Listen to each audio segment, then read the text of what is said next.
Hey there, G3XE here, and today I'm dropping some controversial knowledge on the YouTube sphere. I'm sure it's going to have a massive impact. I'm going to talk about my favorite edition of Dungeons & Dragons, and granted, I am not an old super classic gamer. I never played first, second, or third editions, or 3.5, or Pathfinder. That being said, I have researched how their mechanics work. I watch a lot of YouTube videos. I watch a lot of stuff that goes into the old school dungeons and stuff like that. And I have DM'd quite a few games of 4th edition and 5th edition.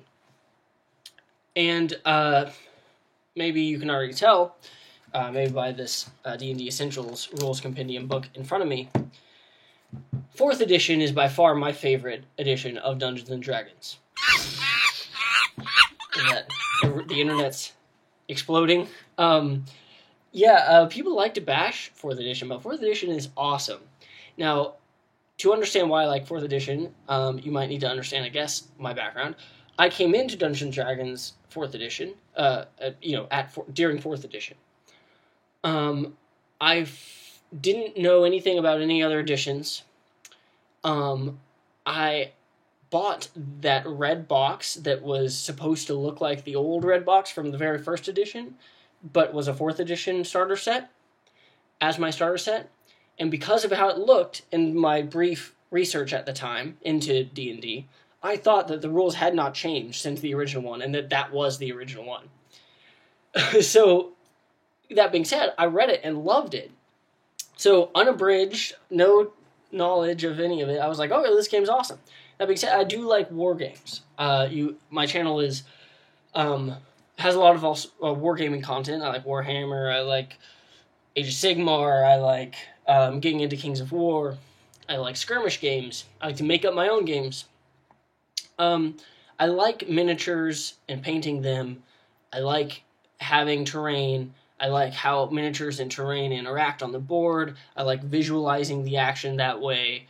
When you get it where you have an entire dungeon set up with your little grid and you got minis for the gnolls and the gnoll captain guy and you built a little pedestal thing and that's where the altar of, blah, blah, blah is and where the secret ritual is going to be held. You got all that set up and you're around the table with your friends and that is awesome. Now, there's, of course, no judgment being put on other people who do not like this edition of the game or who prefer other editions and don't really have an opinion or never played 4th. It is my opinion, I like 4th edition a lot. And there are people certainly who say Theater of the Mind play is the most imaginative and fun type of play because it's all in your imagination. I certainly like that, but, that's not to say 4th edition is not without that as well. Pretty much all D&D, 5th edition as well, will have Theater of the Imagination, Theater of the Mind gameplay because if you're wandering through a town or whatever, you're going to build a scale village with little miniature huts and miniature people and have a turn of combat for walking down the street and all the villagers move. No, of course, that's part is Theater of the Mind. You show pictures, you kind of draw a little map maybe, but that's that. And that goes into the reasons I'm going to start defending 4th edition. Because a lot of people claim it is, didn't like it, say it was more like a video game on the tabletop. Here's the overarching thesis. It is far easier to add in roleplay elements to a very streamlined and fun combat system than it is to streamline and make more fun a combat system that is tacked onto a role-playing game mechanic. So, break that down. 5th edition, good combat system. I find and I really do like 5th edition, but I find the paragraphs upon paragraphs of descriptions required for every ability, every different power for each individual monster, breaking down, like saying, okay, well, in a square, in 25 square feet, in a cube, a cone of blah, blah, blah square feet, and then must pass this saving throw or be, get the whatever condition. I find those long paragraphs tedious, and I've made other videos about this, that it would be far simpler, say, if two monsters have the same ability, just give it a keyword, call it a certain thing. 4th edition does this so well. 4th edition has keywords, powers, everything is laid out similar to a war game. For the combat, I can't stress that enough. This whole book, let's see, how much of it is combat? Like, okay, polearm, weapon, okay, still in combat, right? This amount is combat. Look at all these rules. These rules are skill checks, improvising with skill checks, rest and recovery, skill challenges, which is something 4th edition did that no other edition has done, that is awesome, and tells a story through a series of skill checks that almost work like a choose-your-own-adventure that the DM creates in secret and that the players have to negotiate through. It is just... it has paragraphs about your personality as your character. How do others perceive you in social interactions? Cheerful, talkative, reserved, charming, witty, relaxed. How optimistic are you? So 5th edition gets a lot of credit for saying, they introduced backgrounds, they introduced blah, blah, blah. Well, backgrounds are in this. Backgrounds are in a lot of the 4th edition books. And people didn't give enough credit, I think, for the role-playing stuff that it did provide. That being said, it does also have an amazingly streamlined version of the D&D combat system, the D20 combat system, that is awesome. All the powers are easily comparable, they fit on an index card, and they are easily managed and easily kept track of. This is the part that stuck in a lot of people's craw, I guess, that expression always sounds gross to me, I don't know why. It is, I guess they say it's a little video gamey. Well, if there is a part that needs to be video gamey in D&D, in my opinion, it is combat. I've talked before about how 5th edition combat system feels like a really poorly made war game. Like, it is really, really in depth into simulating certain things, and others it glosses over completely. And it gives you this strange illusion, or strange feeling of, well, why are we going into so much detail about this? Saying, okay, well, we're actually going to chart out the exact footage of this cone, and we're going to talk about feet and weight and actual real-life dimensions when the fighter has 100 hit points. Because in the end, what are hit points, And they just took healing surges in 4th edition, which everyone criticized, and called them hit dice. Roll your hit dice and heal that up in 5th. So, it is, and 4th edition, so it's like, it's streamlined and video gamey, if you want to use that word, in the place where it needs to be, which is the combat system. It makes the combat way more fun. Granted, for people like me who like miniatures, like grid battle, like seeing the thing unfold, like having different classifications of monster, where you have monster artillery, monster soldiers, monster lurkers, skirmishers, that you build an encounter as a DM with, strategy in mind, and you can actually kind of, play the tactics of a side, role play it out better that way. I think a lot of people also miss the fact that my overarching point, which is that you can inject role-playing into 4th edition, more role-playing rules, far easier than you can make 5th edition work faster in terms of combat.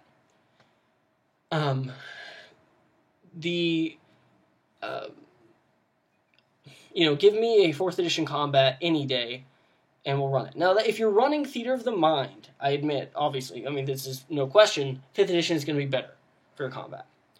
4th edition pretty much requires a grid. Everything is measured in spaces, and things have aura effects and lots of other stuff to keep track of. But a grid is not hard to make. You just get a piece of 8 by 11 paper, and 8.5 by 11, and just do inches, and then use a ruler, and you're good. In fact, the DMG and I think the other books even come with a like a little print or photocopiable dungeon tile looking grid in the back.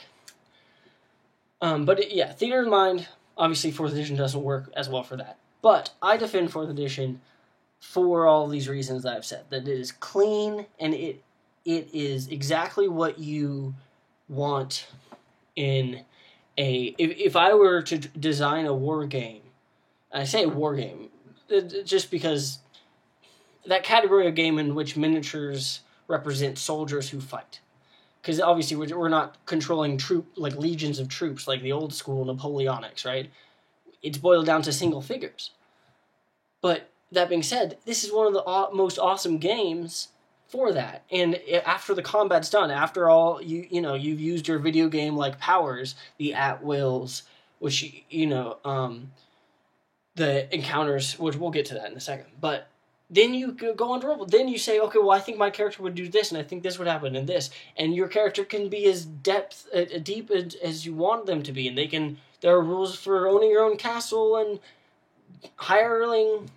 getting hirelings, and all of the old school stuff that people claim 4th edition didn't do. That people said, oh, 4th edition is just World of Warcraft. Well, it's... what it is a far more... far superior, in my opinion, combat system and way of tracking combat and skills and everything like that, added into the most awesome role-playing game, D&D. So, and I just mean that, like, the role-play stuff is still there. And even if it's not up to your standards, it's so easy to put in, like, here's how you put in more role-play rules. You role-play, right? If you don't like the idea of healing surges and you think that sounds stupid, then what's stopping you from saying, okay, well, my dwarf bandages his wounds and he pours his whiskey that he keeps in his flask on his wounds and winces as he does it. Like that. Because you can't use healing surges during battle. People think like, oh, you just heal whenever. No, you get one per, and it's called a second wind. And that's like, you get punched and you like taste blood and you're like, I'm coming after you. That's the second wind. You only get one of those. Then you heal after battle, which is the same thing as 5th edition has. So you don't have to call it healing surge. It's just they call it that because it's streamlined and so easy. That way, instead of having to list an entire paragraph and say, if your character takes a drink of water and drinks at least a liter and does this and eats a meal and bandages wounds, then it heals this. It's just saying, okay, whatever you do, you're going to heal in this segment. And your character has the abstract concept of vitality of this much, right? You, like a fighter, is far more able to shrug off injury than a wizard. That is what it's representing. And you can inject as much roleplay into that as you want. Sorry, getting off on a tangent here. Alright, I guess I'll just randomly talk about also spells. 5th edition, while it's cool, I still, to this day, having run 10 plus adventures in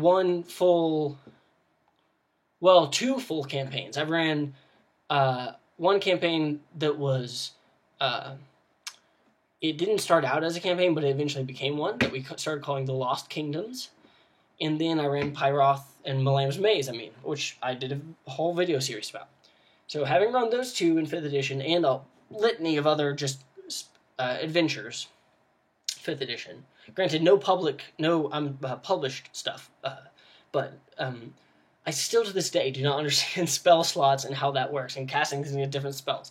It is so confusing. It doesn't make any sense to me. I don't know what it is. Maybe it's because I'm not the best at visualizing stuff from paragraphs. Like I'm a very I guess I'm a visual learner in that I like to see a chart, a graph, a depiction, something physical to look at. Whereas the description of the number of spell slots and all this, I'm like, what? I don't know. It totally confuses me, and I just let the players deal with it. I'm like, I don't know.